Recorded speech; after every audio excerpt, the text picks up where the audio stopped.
एक गांव के जमींदार और उसके एक मजदूर की मौत एक ही दिन हो गई।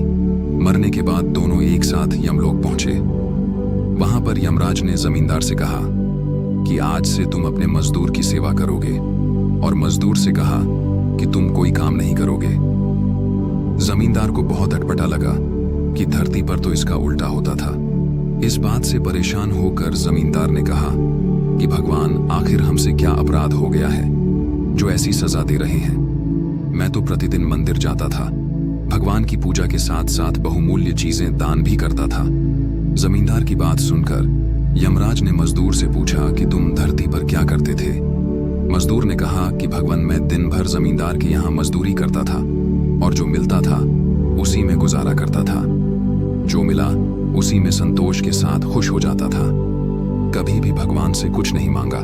गरीबी के कारण प्रतिदिन दिन मंदिर में दीपक भी नहीं जला पाता था, लेकिन घर के सामने दीपक जलाकर रख देता था, जिससे गली में अंधेरा नहीं रहता था, आने जाने वालों को सुविधा होती थी। मजदूर की बात सुनकर यमराज ने जमींदार से कहा कि सुन लिया मजदूर के पुण्य काम। भगवान धन दौलत और अहंकार से खुश नहीं होते। मेहनत और ईमानदारी से काम करने वाले और दूसरों के प्रति संवेदना रखने वाले लोगों से ही भगवान प्रसन्न होते हैं।